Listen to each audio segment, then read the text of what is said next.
As well. Welcome to Shifting from Grudge to Grit, Grace, and Gratitude. And it looks like we have another issue with. Okay, there we go. We are live on Instagram as well. Thank you. I'm so glad to have Dr. Sonya here, and I'm going to read a little bit about her bio and the topic of today. As I just said to her before we press live, we all have heroes' journeys that we go on and multiple ones. And throughout our lives, they will continue to be, but it's how we rise above. And so I am just so enthused to have this conversation today. And the topic is the big swallow. And it can be like many meanings, but let me just enlighten you. What happens when life forces you to face the truth you've been avoiding was the big question we started with. And we will indulge in and I say indulge because I absolutely love. We already got some comments there. Thank you, Shahid, on YouTube. As always, he's a regular. I say raw and indulge because this is why we have this platform. We really do not want to have anything rehearsed. We come in our truth, in our authenticity, as an invitation for others to feel safe and okay to say we do not need to wear the proverbial mask. So let's delve into what we're talking about. A raw, courageous exploration of the moments that demand we stop resisting, start releasing, and rise renewed. This is a story um, of grit, but it's born from grief, grace, but found through struggle, and gratitude discovered on the other side of survival. So, a little bit about Dr. Sonya. Is it Alice or Alise McKinzie? Alise. Correct. Alise, Alise. yes, is a resilient leader. I almost want to say a radically resilient leader, advocate, and change maker dedicated to empowering women and survivors of trauma. As the founder of ThriveHER Inc., she has created a safe space for healing, leadership, and personal transformation. A 24-year survivor of domestic violence. And so I just want us to pause there. 24 years. Look at this powerhouse woman sitting in front of us. She's like the phoenix rising from the ashes, sitting here with such grace. And I mean, I'm going to continue reading. She uses the platform to inspire others, sharing her journey through 18 published books on faith, resilience, and empowerment. She was honored as the 2025 Georgia American Mother of the Year. I almost want to say of the decade, and received an honorary doctorate in humanitarian. I can never say this. Humanitarianism. Nism, 2020 in 2024. I got tongue tied there. With unwavering passion, she continues to uplift communities, fostering hope, strength, and lasting change. Welcome, Jamila, on that powerful note here with this very, very powerhouse bio that we read. A succinct one, but says quite a bit, right? Welcome. Thank you. Thank you. Um, Apologies for me running late, but the Friday afternoon rush, getting stuck in traffic. But good afternoon to everyone, and particularly to you, Dr. Sonia. Welcome, and we're so excited to hear your story. And Anissa, as you said, I mean, I just read through it, and it's such a powerhouse. I can't wait to hear all about your story, about your life, and the impact that you've been having. Absolutely. I'm super excited to be here, and thank you so much for having me. Both of you. I mean, besides the obvious of the 24-year survivor of domestic violence, take us to wherever you think you want to start off with this conversation as to what led you to be the person that you are today. What was those whispers that at first you ignored, but eventually you could no longer ignore it? So I'll go back just a little bit and I'll kind of hop a little because I don't want to be long-winded and hang on one thing for a while. But when I was 8 years old, I witnessed my mother being abused by my stepfather. So it started there. At the time, obviously, 7 or 8 years old, you're not really sure what's happening, what's going on. You don't know how to address that. You're too young to know the dynamics of abuse most times. Fast forward, in my mind, I thought that abuse was normal. So I met a young man who became a friend. He was a friend for quite a few years, and we decided to start dating. Totally different, two totally different worlds. However, he gave me things that I didn't receive. My mom raised me as a single mother. When she got a divorce from my stepdad, they were married for maybe a year or two. It wasn't long. After that, she was a single mom. So one of the things that I had issues with was my appearance. Like, many times as young ladies, young girls, we need the reinforcement of both parents. It's hard for just one parent to reinforce the things that the other cannot. And I had daddy issues, if you will. I needed to be seen. I was very shy and awkward, very uncomfortable in my skin. And because of that, this friend of mine got really close to me and realized what my easy and soft spots were, how to get over on me. And he told me all the things I needed to know. You're beautiful, you're this, you're that, you're talented. He affirmed everything that I needed as a young lady, again, 18 years old at that time. And it became an abusive relationship. I did not realize that he was a user of drugs. He was a drug addict. And the reason why I didn't know it was because we were in two totally different worlds. I was a house girl. My mom kept me in church. I didn't hang out in the streets and do all the things that an 18-year-old normally does, the fun, clubby kind of things. And so at the end of the day, I didn't know what he was doing outside of our home. I could never recognize someone that was a drug user. And again, not at that age, and being kind of pulled away from the outside life. I didn't know. But that became abusive. And he began to go in and out of jail. When I tell this story, people are like looking at me like, really? You dated someone that lived that kind of lifestyle? And I did. He was a seller of drugs and a user of drugs. And I allowed myself to be beaten down mentally, emotionally, spiritually. I had every bit of life taken away from me very young. And I like to say that it started with not having a father figure in my life. The question may be, well, where's your father now? He's out there somewhere, but we don't have a relationship. My mother, on the other hand, has been my everything. So it kind of started with that 8 years old, 7 or 8 years old, where I had to learn how to be resistant, getting into a relationship that was very bad for me, and not having anyone tell me otherwise, not sharing the darkness of the abuse that I had endured. I didn't know why I was there, but I landed there. Fast forward a little bit, 2003, I decided to relocate to Atlanta, Georgia, when he went to prison for the last time. And well, not the last time, when he went to prison right before we broke up. I relocated, packed everything up, didn't tell anyone where I was going except my mom, and I moved to Marietta. 2 months later, he showed up at my door. Yes, he found me, always found me, changed my phone numbers, always found me. And it was in that moment, something inside of me said, you can't, Sonya, you can't. And I told him, I said, I've got to take you back to the bus station. You can't stay here. I can't do this. Imagine how afraid I was to tell someone who had allowed several years to abuse me that he could not be in my life anymore.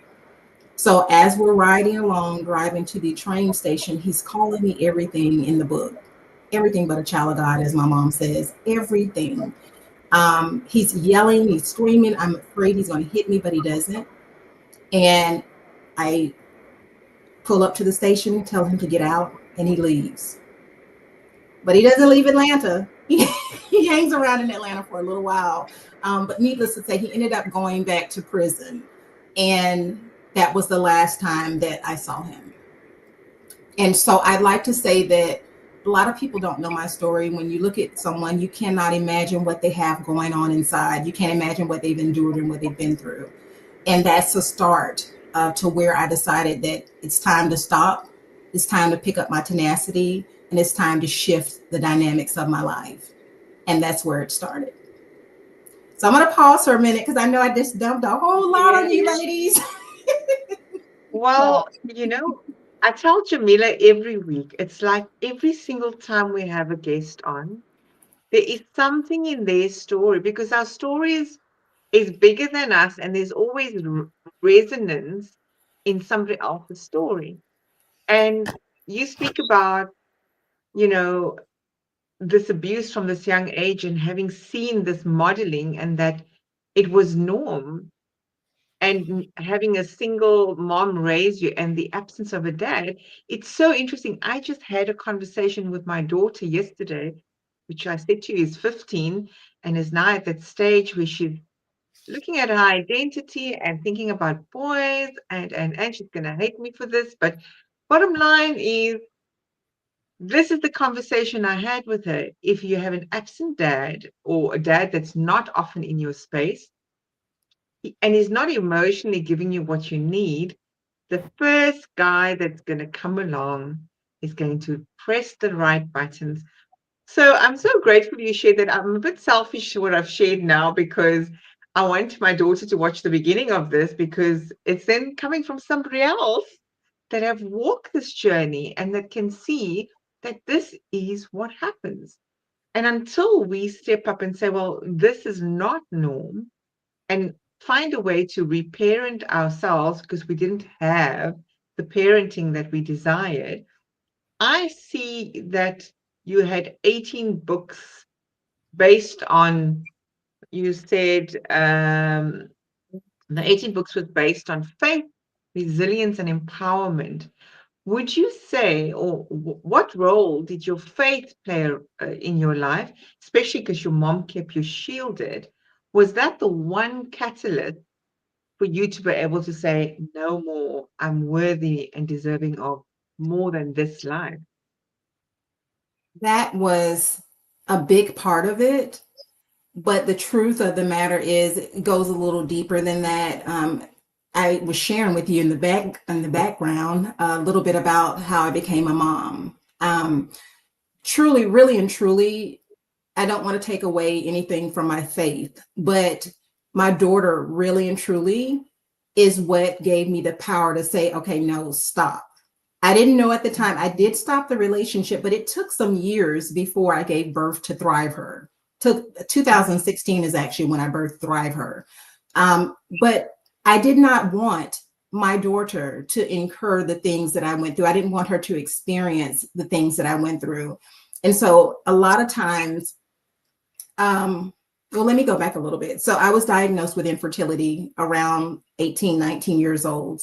That my body wasn't doing the things that it needed to do at the time. And so I was diagnosed with the inability to give birth.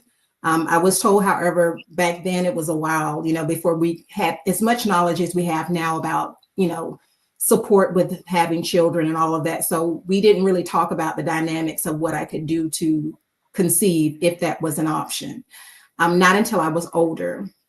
So fast forward, 34 years old, I'd given up on the dream of being a mother because it hadn't happened.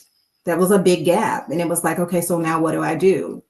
35 years old, I find out that I'm pregnant, and 36 years old, I have my daughter.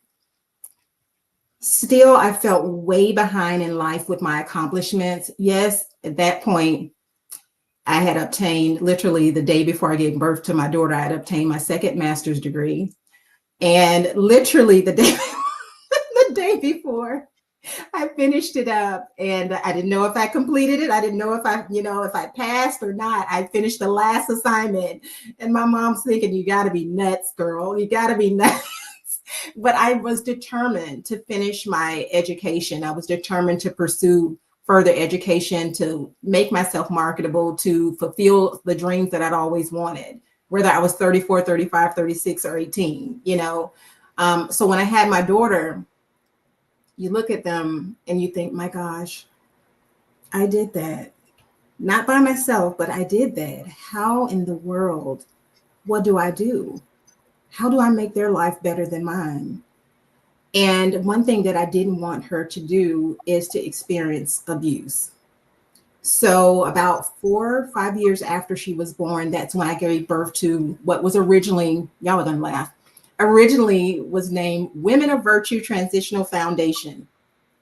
Clearly, I didn't know what I was doing when I named it because that's a mouthful, right? And shortly after I established the organization, I began to have those raw conversations with my daughter. No, it's not normal to have those kind of conversations with a 5 or 6 year old, but I wanted to talk to her about recognizing whether it's in school, whether it's at home, whether it's with friends, recognizing what it looks like and what she should do. And there were different levels of that. Obviously, I didn't dump the raw, outcomes on her, but I gave her the seeds to recognize it. And so when I gave birth to her, I said, there's something greater that God has for me to do. This is not it. I mean, He just showed me what miracles are made of. I was told medically I couldn't have a child. And okay, so look, what's happening here? I have a child. So clearly it was a movement of God in my life. And at that point, I felt like I owed Him my life, my everything. Going back a little bit, after I was dating the young man too, I wanted to go back because this piece is very important too, especially to our younger individuals, our teens. I attempted to commit suicide twice, and I wasn't successful. There comes another grace, another piece where God, He treasured me, He allowed me to live. I do feel, however, if I had opted to do it the third time, I may not be here today.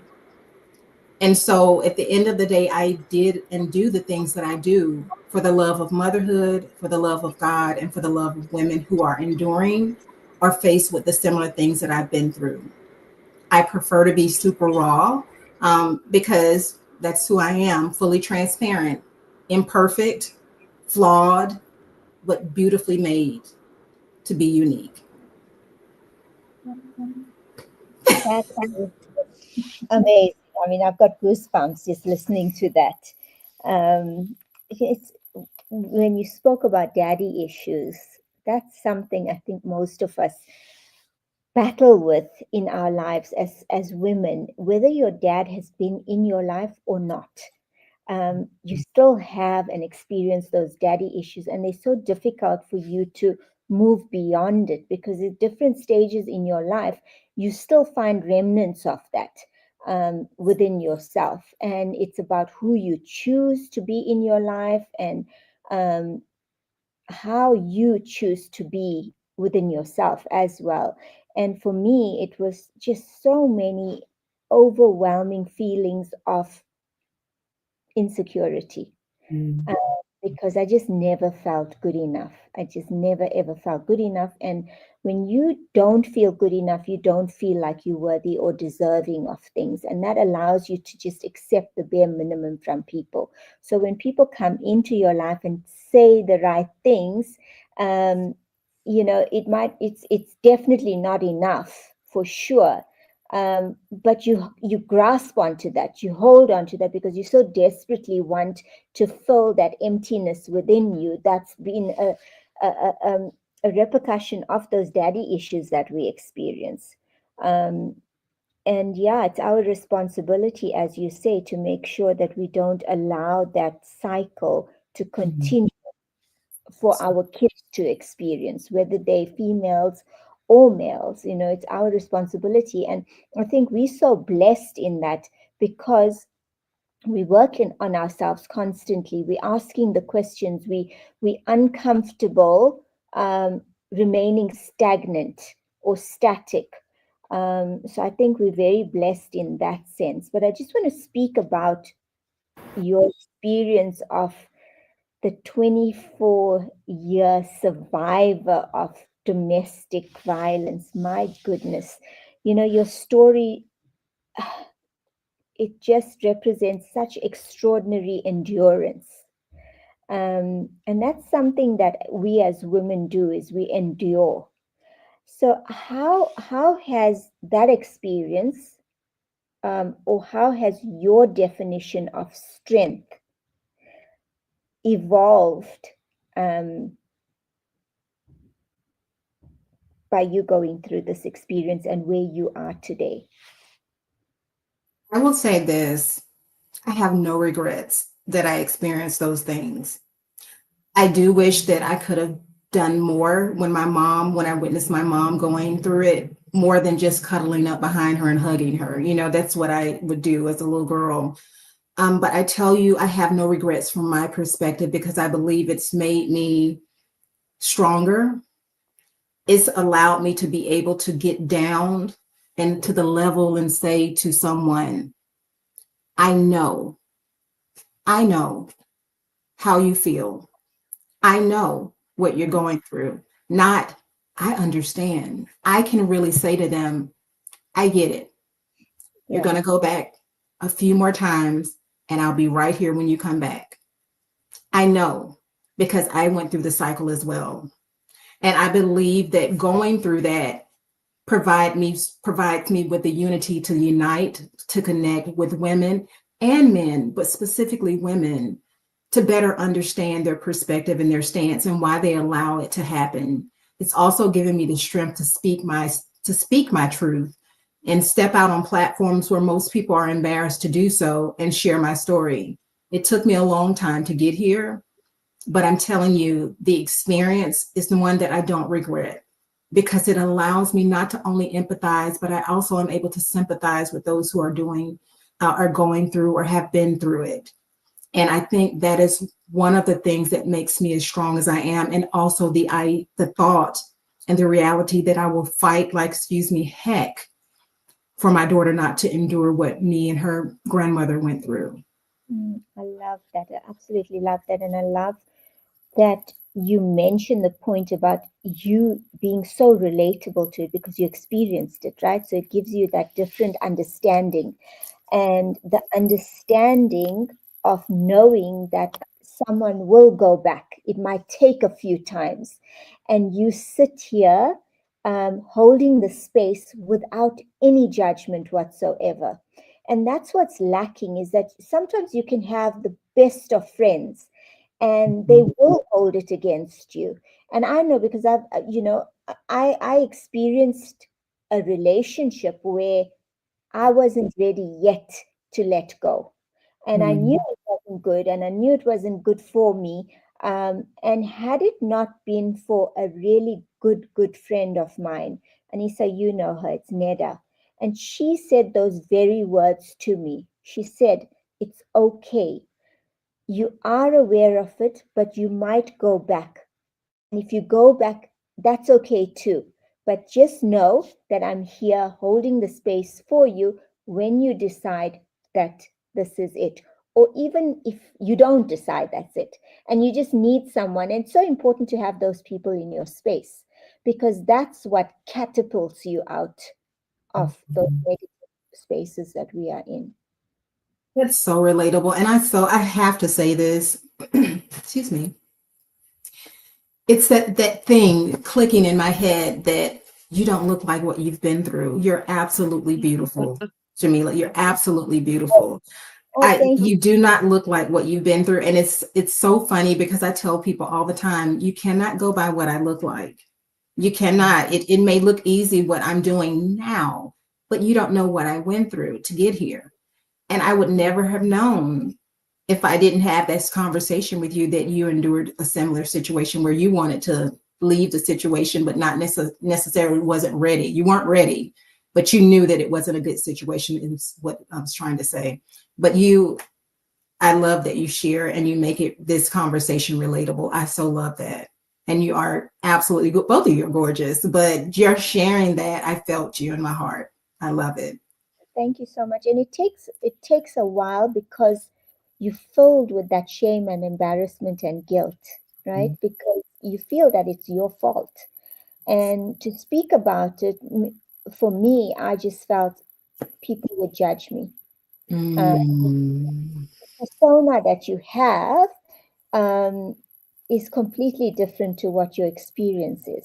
And like you said, nobody would expect that you've gone through, you know, an experience like this. But I think also just having those special people in your space, but also just being able to let go of that judgment of yourself. Um, that really helps. And knowing that, like you said, Anissa, our stories are so much bigger than who we are. And you don't know who it's going, even if it just helps one woman. It's making something so positive out of the pain that you endured. Absolutely. I love it. Love You it. know what comes to mind is that when you said you get on stages and you speak with your truth, unfiltered, unapologetic, and raw, I think that's beautiful, because what that says is that there is a release of shame, a release of disgust and grudges and resentment. And that for me was most relatable, simply because when I do get on stages, it's like you say, people judge a book by its cover, Yeah. but they don't know your story. And when I share in a corporate space, part of my journey, what I'm a product of, and it has nothing to do of why they got me to come and speak there, but it tells the story of my hero's journey around being radically resilient, and the topic might have been resilience. I bring to life that experience not from a place of shame, but from a place of empowerment. So I love that you have, started to reflect these experiences in 18 books. I'm going to need to get you to push me to finish my memoir, because it's been sitting in file 13 Got for to. 2.5 years. Oh my goodness. I think that everyone, if it's in them, should write a book. Yeah, Because your story is not like the next person. No one can yeah. replicate your story unless they intentionally do it. And you get on that book. Get back on that memoir and start working on that book, lady. Get to work. Maybe I Get need to to working send you. on that book. We need to think that, look, you know what, I'll tell you, I'll give you some context as to why, I put it on pause. Because I am a product of prostitution, I went and approached the ladies that I was raised by, their mom, and their mom's passed on. God bless her soul for what she did not do right and did right, knowingly, unknowingly. We cannot have judgment towards anyone, because she also raised me. So she was like both my hero and my villain, the lady who raised me. But she was also the lady that was perpetuating the cycle for my mom and everyone else that was in this lifestyle, right? And so when I approached them to say, I want to write a book because drugs, prostitution, gangs, that was what I was raised in. So for me, that story needs to be shared, because we are not victims of our circumstances. We become victorious because of it. So when you said earlier on, you can relate and say, you don't regret actually having gone through those experiences. Of course, I don't. I find that because of those experiences, I was actually chosen to Mm. be purposeful, to serve from a place of authenticity, empowerment, and resilience, and being the embodiment of that, so that people can move from that self-sabotage and struggle and suffering to a place of striving to really to be self-led. And this is what I'm seeing in your story, is that you are passionately inspired to show others that we don't need to remain in the suffering of what those experiences did for us. So, how would you encourage others as they are going through those trials and tribulations in their dark night of the soul experiences? What do they need to do, and how do they become more aware and conscious, and who do they call, and like just some tips on how you navigated it? So my navigation process was me learning. I had to teach myself how to deal with it. But one of the things that's really, really, really important to me is that I have faith. My prayer life is strong. And I can't tell you it's been consistently strong because we all fall back and we fall down, we get back up. But faith is really important, whoever it is that you praise, your higher being, God, whatever your belief is, you must have that included, because that is one of the primary things that will get you through, having faith. And then, of course, being able to reach out to the numerous organizations that provide support to those who are going through domestic violence or going through those situations, abuse, afraid, suicide, whatever it may be. There's always resources available. And it may be hard and discouraging sometimes to find a resource that can support you, but know that they're out there. Myself personally, if they were to reach out to me, if I don't have the resource available, I'll connect them with a resource. I don't provide housing, but I know resources that do. And it may not be the ultimate situation. It may not be where they want to be, but it's a reset and a restart. And so I think it's really important to share your story with someone that you trust and share that struggle so that you have someone on your side. It's very important to speak it, and it's very hard to do. It's hard in the beginning to say, I'm a victim of abuse. I'm being abused. Because typically the question from someone that doesn't understand is, well, why are you still there? Why are you still there? Why don't you leave? It's not that easy, especially when love and the heart is engaged and involved. It's very hard to leave a situation when you love that person, even though they're mistreating you. But you've got to tell someone, because if something were to happen to you, they need to know, right? And again, reaching out to those resources and having a strong relationship, a spiritual relationship, faith. And another surprising piece is journaling. Writing down what you're going through, because you may not see it today as a book, but at the end, you've got your book. All you need to do is make it perfected and pull it together. So those are the things that I recommend. But at the top of it, really and truly, is making sure that you let someone know what's going on, as hard as it may be. Find someone that will allow you to be you, non-judgmental in that space, finding resources and prayer, and having a faith walk. That's really important. Those are the things that I used to get past it. And writing is ironically such a healing process. And I have to update you. I've actually done 26 books at this point, but I'm sorry. I have. It's because yes, I got a little bit of a bug bite. I got a little bit of a nick, and I wanted to do a few children's books. And so I did a few of those. Those weren't very difficult to pull together, and a few journals in between. And now I'm working on my memoir. So, and I'm working on another book. So I'm working on 2 right now. Yes, I'm. Wow. Okay, now we're going to reach out to you. We need some mentoring, accountability, maybe some publishers, some guidance, but we do need to get our book out, Jamila. Absolutely.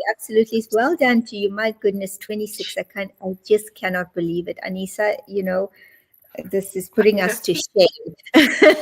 We need to take accountability now and get on it. And just, confronting hard truths is never easy, right? Because it's so painful, and it's painful to be able to admit to yourself as well what you're going through, let alone speaking it out to other people. But I think that's the most important thing, is to understand and to be aware that, yes, I am going through this, and no, it's not my fault. Because I think we sit with it and we endure it, because most of the times, well, I know for me, I would always put the blame on myself, is that he is that way because I did this. He wouldn't have been like that had I not done this. So I think just being kind to yourself and realizing that this isn't anything that anyone should have to ever experience in your life. And, when I came out of my marriage, I felt like a lot of animosity, bitterness, hatred even towards him. And as I started learning and unpacking things about myself and letting go of the judgment towards myself, I was able to let it go for him as well. Because people are not born this way. It's actions and behaviors that are learned through the experiences that they have. And just as you may have been, a witness to the abuse in your life, sometimes you think it's normal. You think this is how relationships ought to be. And likewise, the abuser might have grown up in a household like that, where it was normal behavior for a man to behave that way. So he was not aware, or his level of awareness of the impact that his behavior had on someone else was very low. And so by me allowing myself to forgive him for not knowing any better was something that really propelled me towards living my best life. I love that. That's so true. Forgiveness is such a big thing. You have to forgive in order to be forgiven as well, and in order to forgive yourself. Like, you're holding this animosity and anger and frustration, and I can't tell you how long I harbored that as well. And it was because I needed to stop and forgive them so that I could forgive myself. I was beating myself up, saying, oh, you blah, blah, why did you allow these things? When in reality, it wasn't my fault, but I did have to forgive them. Yeah. And that's really important. That's a major part of it. I love that. I love it. Absolutely. Wow. These conversations we're having, I'm ready to read your books now. Come on. We need to go through these books. Oh my goodness. Are you tearing up? You Yes, we do. That's what we do. Oh my God. I love this feeling. It's beautiful. It Oh my is gosh, y'all are indeed. going to make me cry. I can't do it. I can't do it today. I'm not going to do it. I love it. We are just raw and real and unfiltered, and we have had many tears on this segment. So we allow it. This is a safe space. And Jamila is a beautiful soul who is just Oh, really wanting to serve in a way and give her whole self when she's here every week. So I'm so blessed to have her in my life, truly and honestly. each other. Y'all are blessed to have each other. This is a very unique and beautiful platform. And I love this feeling. Like, it's literally like we're just chatting and having a conversation. No rehearse, no questions that are rehearsed and random. It's just good conversation. And I love that. While we are at this moment, I just want to acknowledge those that are here on, I don't know if this is maybe somebody you know, Anissa Jassat, Khadija, welcome on Instagram, and then also our YouTube listeners. And then I know those on Instagram are there. Somehow the comments aren't filtering through. There is sometimes a problem. But please do engage with us. If you've been a victim of abuse, don't hesitate to reach out to Dr. Sonya, to Jamila, and really, you're not alone. You are not to blame. Nobody's going to judge you.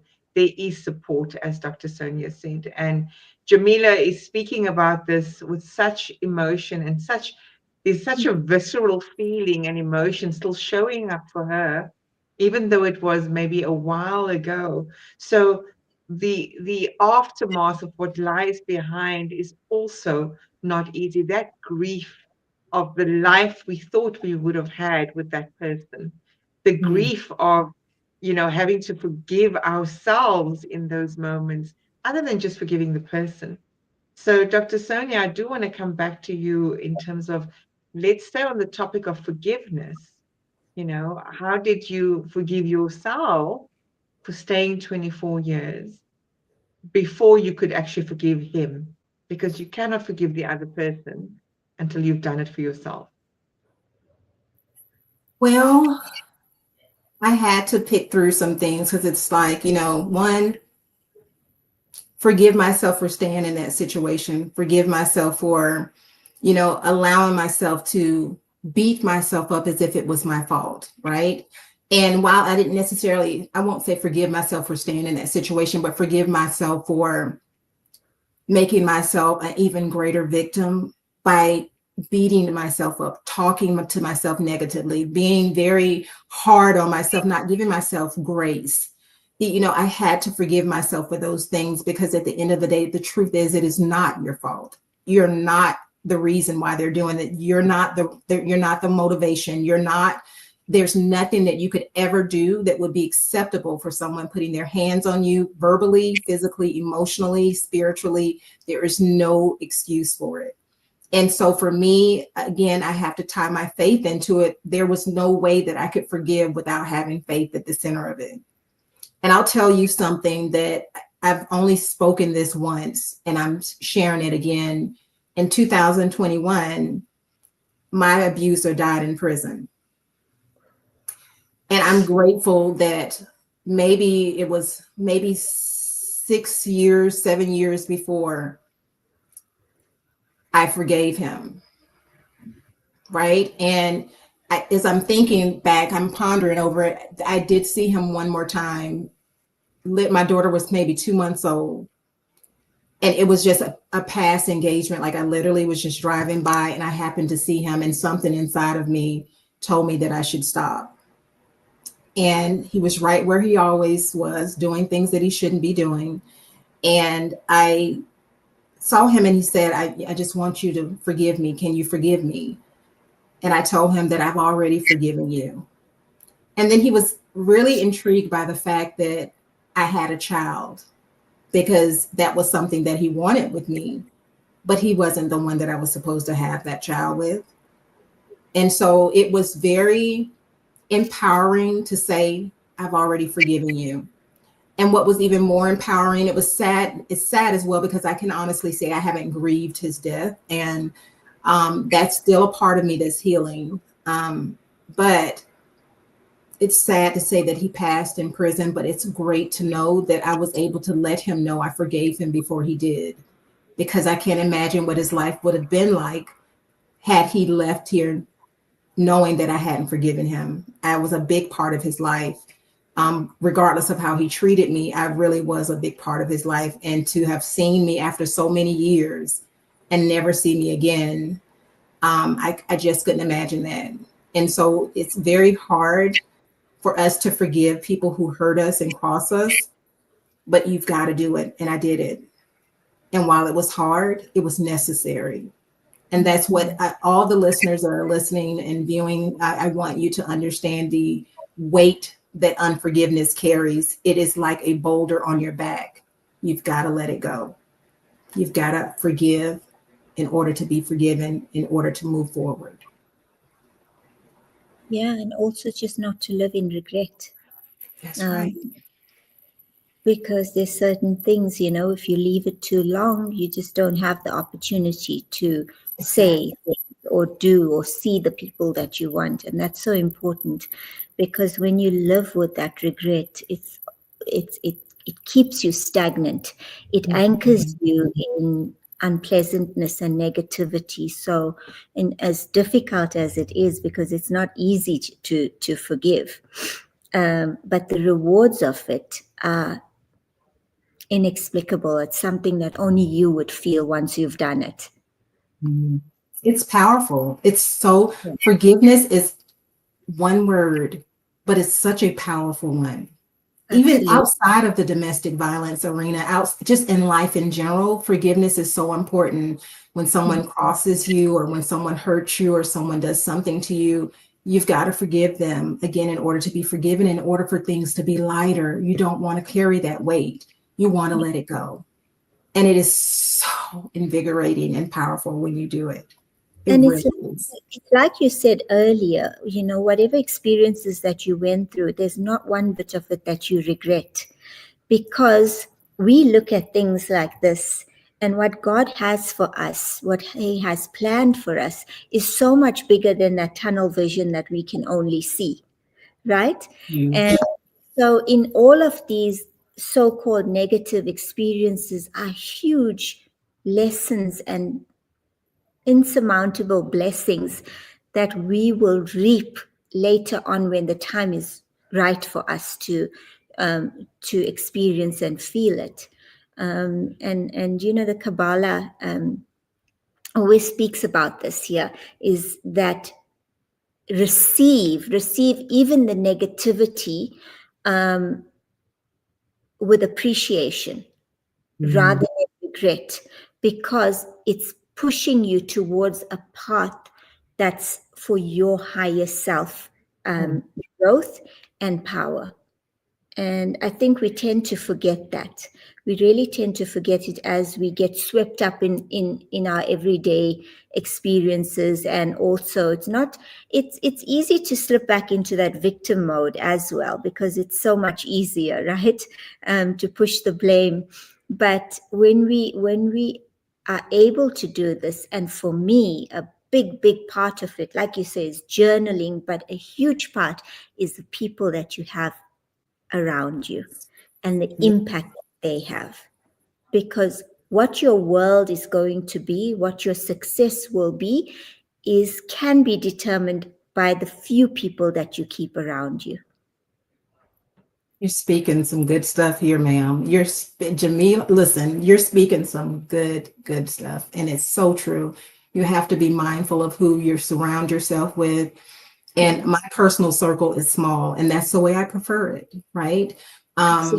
You can't allow everyone into that circle because everyone isn't for you, but you must be selective and you must have a support team, whether it's 1, 2, or 3.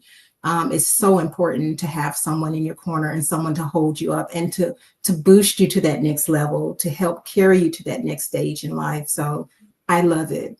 I love this conversation, y'all. But I'm trying not to be silly. I'm trying to get past the tears. I don't want Jamila to keep crying. I'm okay. I'm fine.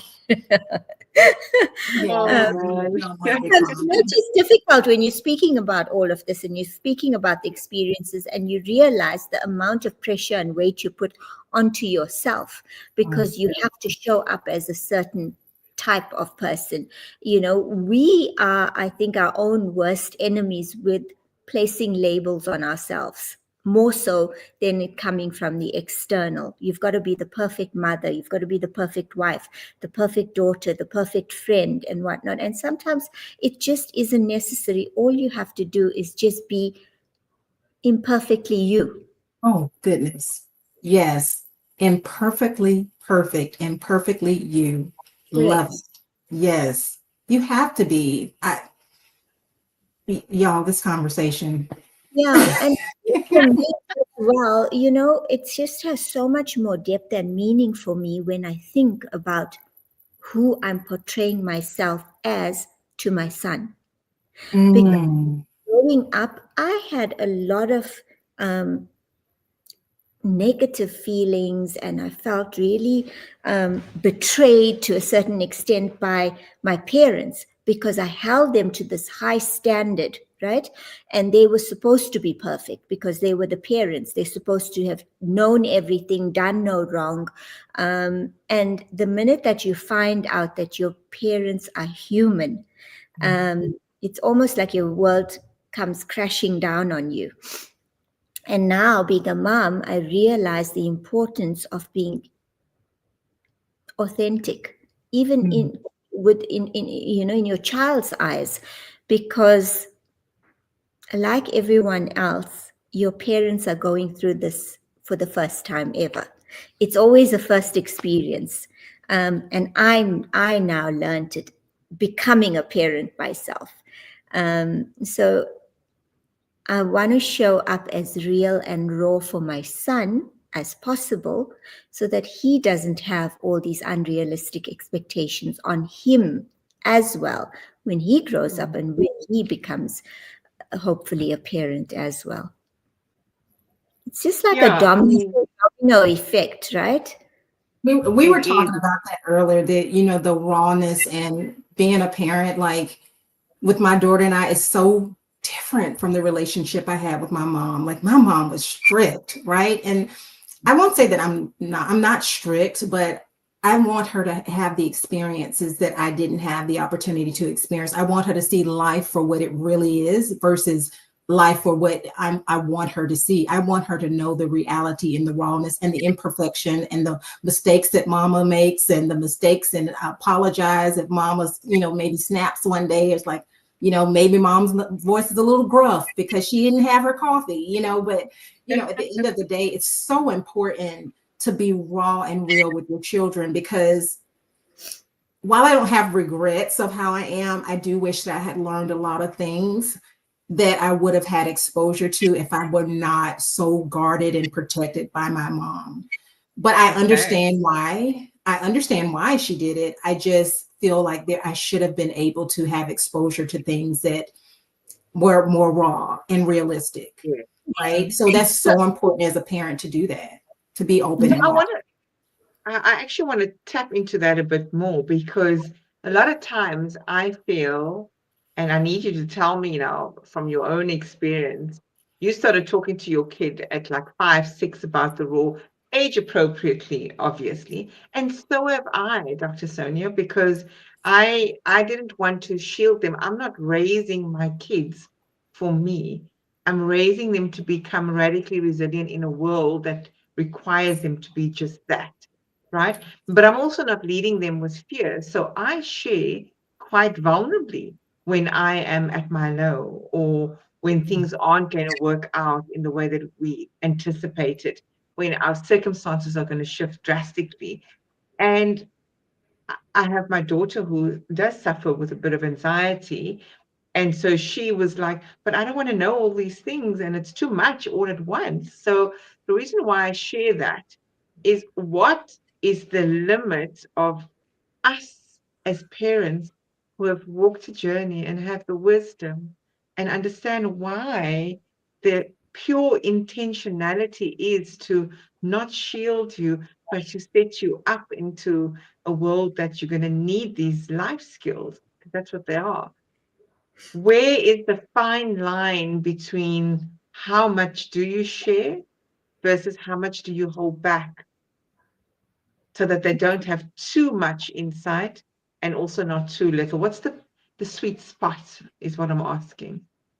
I think there is a sweet spot. I think as a mother, our conversations were just natural. They naturally happen. Some of them, obviously, about the abuse, it kind of stemmed from, okay, mama's hosting an event. What is the event about? What's going to happen at the event, right? She's been at the events that I've hosted. She's been involved in the conversations and the testimonies, and she heard those things, and they weren't extremely raw. They were appropriate for the room.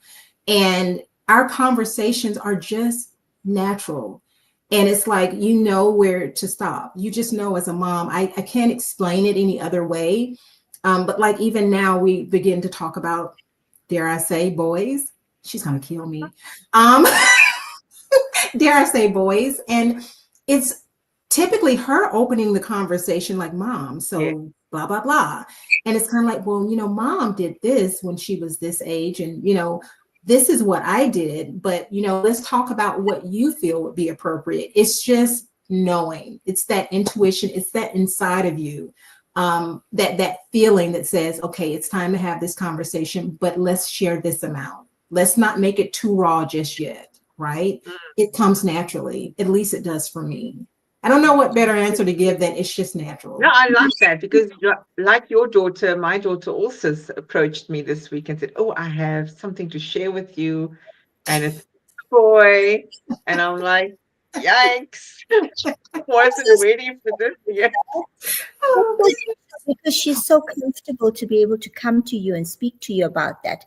I remember when I was young, I would never, because the fear of God was put into me, that I wasn't even allowed to have friends who were guys, let alone a boyfriend.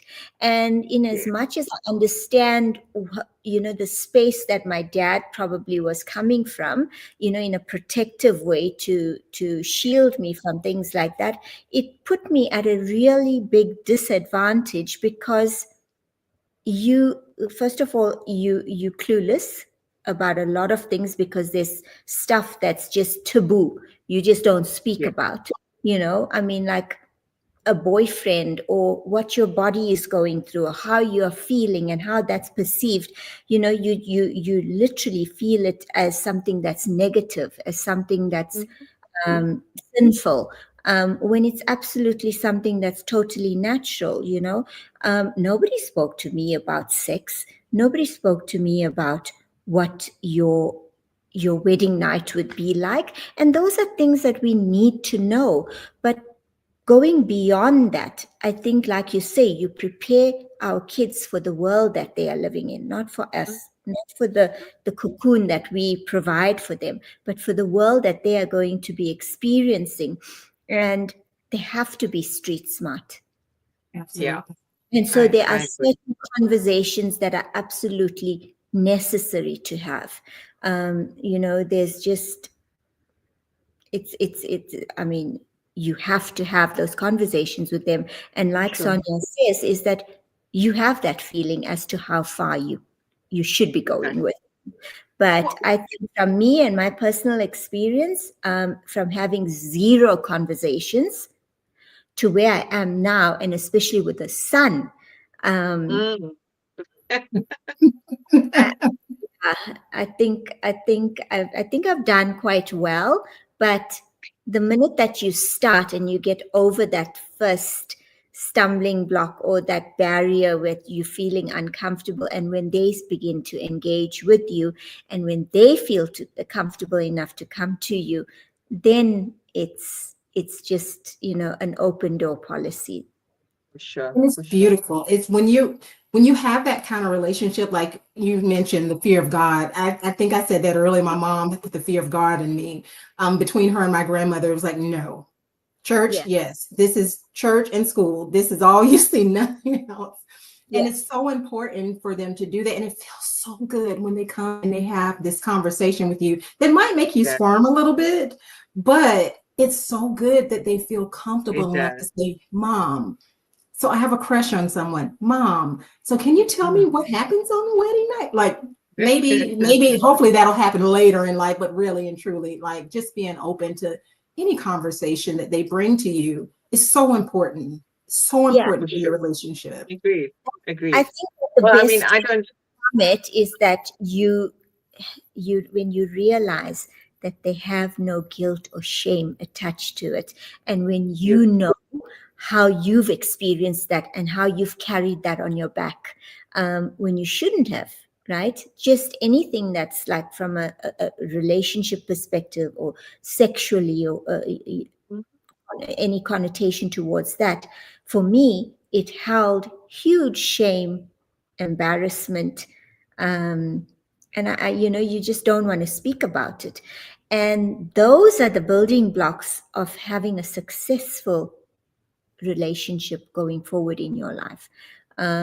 Because Sure. I think once you start to embody that, once you start to acknowledge it about who you are, about the woman that you are, um, it just has so many different positives Benefits.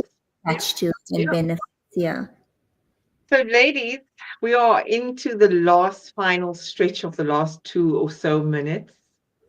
What we didn't speak about, and I really want Dr. Sonia to just shed some light on, we have the physical domestic violence, which is physical, but let us talk about the non-physical that is also silent but violent. You What do have we need plenty. to do? Yes, yes. You So I have do think if you want to share something around that, and I sure. mean, it can come in many forms. It can come in the form of envy in close circle of people that we know. It could come in a relationship that is narcissistic.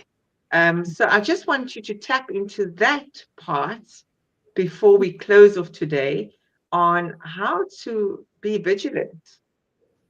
So it comes in a number of ways spiritually, where there's attacks spiritually, where they abuse you and use your church against you, your faith against you. There's financial.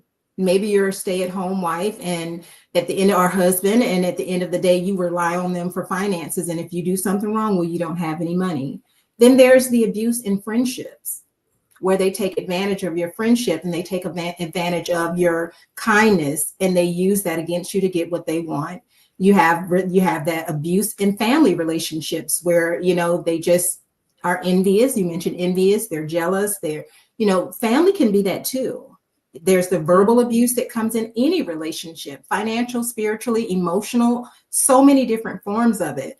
And same thing, whether it doesn't have to be physical for you to seek out assistance or support.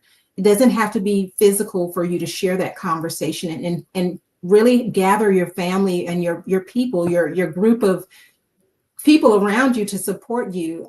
There's resources even for financial, spiritual, whatever it is you're going through. It doesn't always have to be physical. You still can reach out to those resources, those nonprofit organizations, those for-profit organizations, those shelters, all of those, family, friends, the ones that you really trust. Important. Same thing as it's the physical. There's no difference. The only difference is you can see one versus the other. Yeah. Yeah. So It's I think we're always going to need to get Dr. Sonya on again, and maybe we can expand on the conversation around these different forms of Yeah. domestic violence or abuse. I do Absolutely. want to take one moment, if I can, and recognize the American mothers for recognizing me as the 2025 Mother of the Year in all my imperfections. This is what the Mother of the Year looks like. Imperfect. She's been through a lot. She loves hard. She wants to empower and uplift. And I want to thank them for seeing me. And I want to thank you too as well for seeing me and having me on the show. And gotta come back, because this is like talking to homegirls, it's like I'm talking to my friends, and I so love this. But I had to say that because they've really made a difference in my life, and seeing and me moving to another level where I'm seeing me as perfectly imperfect, as Jamila said earlier, perfectly imperfect, perfectly me, and perfectly me. I appreciate them for that, for gathering around me, for being there to support me, and for acknowledging the beauty inside of me that I may not have seen. So I'm sorry I took a little extra time here, but I just wanted to make No, sure I did that. we want to give you the last minute always, and really thank you for being here and just being so truthful and raw and real, and just being a home girl. Like you said, I you like one of know. our home girls. I love this. Is one of the best experiences I have had. I've got to come back on your show again. And I definitely will be sharing the word about this show, because this platform is very unique. And you made it all so special this morning. It's what a great way to end the week. What a great way. Thank you. Thank you, and we would love to have you back. It's just been an absolute pleasure. And as Anise, it's just been so effortless. It doesn't feel as if we've only just met you an hour ago. So we would love to keep in touch with you, and then obviously have you back on. And I think that just spending this hour with you, we can understand why you were given that prestigious award. So well done, everything that you've done and accomplished. And, we only wish you just bigger and better and more of everything that is good for you, abundance in your life, of everything that's good for you. I wish the same for you Amen. both. And I want those books. I'll be looking for those books. I'll be looking. We've connected on Facebook. I don't think I connected with you yet, Jamila, but I am going to be watching. And if there's anything that you need outside of anything, please do reach out to me. Please do. Any guidance, any supportive ear to listen, I'm here. Definitely. So we're going to end the live, but do stay with us. We normally just do a short debrief afterwards. Thank you for everyone that has joined us from Instagram and YouTube. And for Baba Muhammad, we saw your comment there, but can be perfectly blessed. Yes, we agree on that. And for the blessing of this segment today, we thank you for being here, and we'll see you same time next week.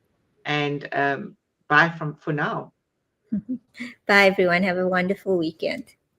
Take care.